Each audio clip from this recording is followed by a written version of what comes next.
Buen día. En esta oportunidad nos convoca el desarrollo del módulo número 6 y para ello hemos traído también unas diapositivas de las cuales nos vamos a valer entonces para desarrollar. Vamos a hablar de la lógica jurídica y el lenguaje jurídico. ¿Bien? En este módulo trataremos el lenguaje natural y el lenguaje jurídico. Van a ver el desarrollo, la metodología jurídica y las diferentes posturas en la interpretación. Y por último, la relación de las palabras con la semántica desde el punto de vista del derecho natural. En cuanto al análisis del lenguaje, el análisis del lenguaje jurídico nos permite expresar los conceptos jurídicos que son objeto de la ciencia del derecho. El lenguaje aspira así a cierto tecnicismo, restringiendo las dificultades que presenta el lenguaje natural. El lenguaje natural, para entender el estudio del lenguaje natural, hay que saber ciertas reglas y principios que nos permiten, valga la redundancia, su estudio y comprensión. Entonces acá nos vamos a detener en estos conceptos, ¿no es cierto? La semántica, la sintaxis, la pragmática, ambigüedad de palabras. Es decir, partiendo de la semántica nos permite estudiar las palabras y su relación con el mundo. Es decir, con el objeto o los objetos que nombra la palabra, o bien la relación entre las palabras y su significado. Por su parte, la sintaxis nos permite saber cuáles son las reglas que hay que seguir para que un conjunto de palabras articuladas entre sí formen un enunciado con un cierto sentido. La pragmática estudia la relación entre el símbolo y el uso, los usos del lenguaje. En particular, la ambigüedad de palabra y la vaguedad de palabras tienen planteadas algunas soluciones que lo van a encontrar en el desarrollo del módulo, ¿no es cierto? Ahora, ambigüedad de palabras. ¿Qué se entiende cuando hablamos de ambigüedad de palabra? Una palabra es ambigua cuando tiene más de un significado o cuando nombra a más de una clase de objeto.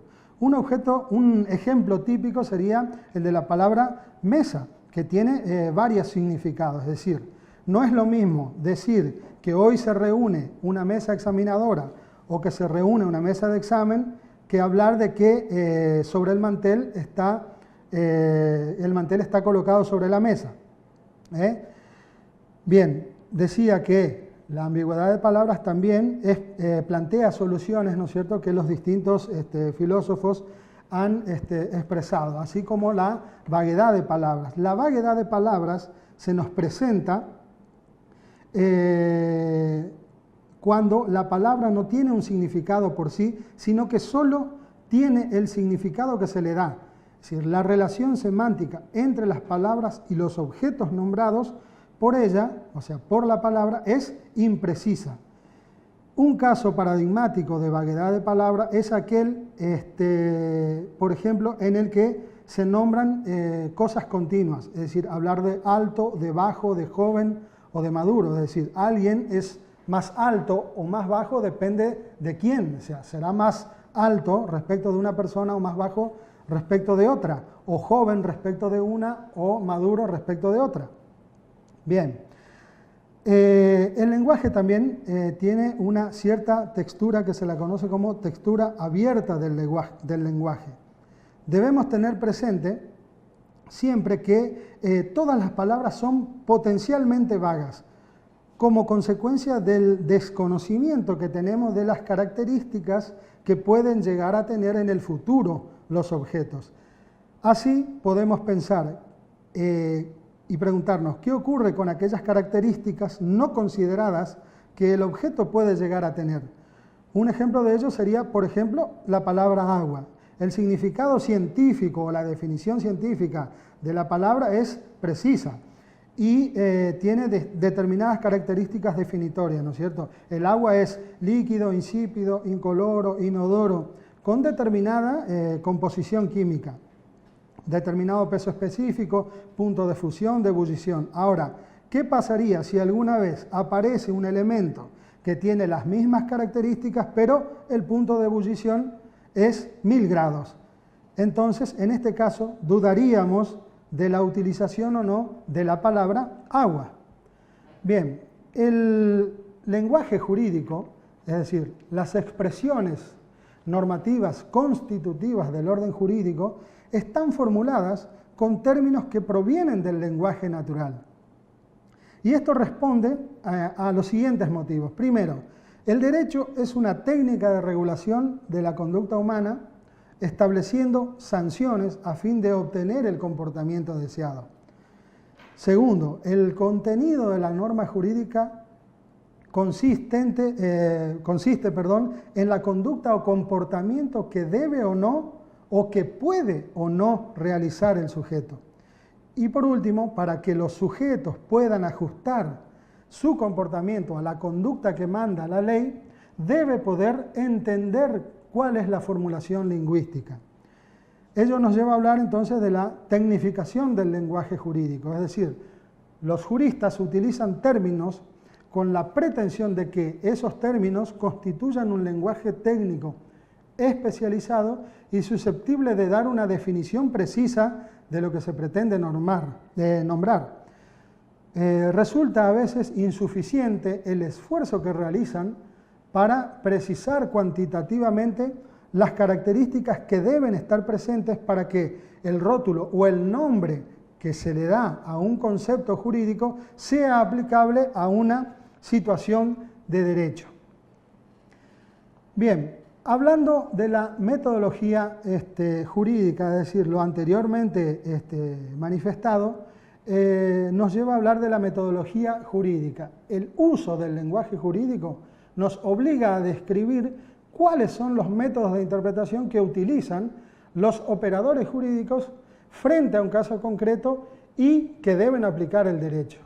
El primer método de interpretación que se utilizó en la historia fue el método dogmático, sustentado por Yerin y Savigny, que ya lo han visto en otros módulos, y que establecía que no había otro derecho más que el positivo, aquel que fue creado por el legislador con la forma de normas legales. Es decir, el derecho se explicaba y comprendía solo desde el derecho, desechando el jurista todo lo que consideraba extrajurídico, ya sea de naturaleza política, ética, axiológica. Es decir, el derecho era la ley. Para este modelo, es decir, las palabras tenían un único y claro y preciso significado, donde el legislador y los juristas preservaban el lenguaje jurídico de las distintas imperfecciones que hoy señalábamos, es decir, imperfecciones semánticas, sintácticas y pragmáticas. Y para ello tenían en cuenta entonces las distintas dimensiones. La dimensión regulatoria, donde el intérprete, al momento de buscar la regla o la medida jurídica a los fines de solucionar un problema, no solo recurre a normas, sino también a los principios generales del derecho. En la dimensión fáctica, el hecho originario es abreviado y contemplado por el intérprete, y en esta tarea aparecen las valoraciones que se hacen sobre los hechos. La dimensión axiológica, en la tarea de interpretación jurídica, adquiere una posición central, la teoría de los valores. Respecto a la dimensión lingüística, el jurista debe determinar significados, reconocer, construir y reconstruir relaciones semánticas, sintácticas y pragmáticas. Y por último, tener en cuenta entonces la dimensión lógica, donde la utilización de la lógica formal en los razonamientos y saber interpretativo dotan al jurista de una herramienta necesaria que facilite su discurso o bien el discurso correcto. Ahora, hablar de lenguaje de las normas y el derecho natural, nos preguntamos a qué hacen referencias esos enunciados en la realidad. Y en este punto existen distintas posturas. La que nos interesa a nosotros es la posición de Kalinowski, que entiende que las normas tienen como referencia ciertas estructuras deónticas de la realidad, existentes de modo objetivo, sea en un mundo posible o en un mundo presente tal como es. Otras posiciones, como la de Hart, van a encontrar también otras posiciones en el desarrollo del módulo. En este caso, la de Hart dice que las normas permiten a ciertos actos institucionales realizarse conforme a un procedimiento reglado que dan origen y establecen su contenido. Ahora bien, para Kalinowski, las palabras significan las nociones del entendimiento que remiten a la realidad. La significación mental de ese enunciado radica en una entidad mental. El lenguaje se vincula con la realidad por la mediación del entendimiento. Ahora, analizando la función significativa de las expresiones normativas, significan proporciones normativas producto de juicios normativos. Este tipo de juicios normativos es considerado normativo justamente porque dirige al hombre, reglamenta su acción y normatiza su conducta. Bien, de este modo, entonces, hemos dado por finalizado el desarrollo de este módulo número 6. No olviden, como dijimos en otras oportunidades, complementar con el desarrollo que tienen en cada uno de los módulos y que está presente en la plataforma.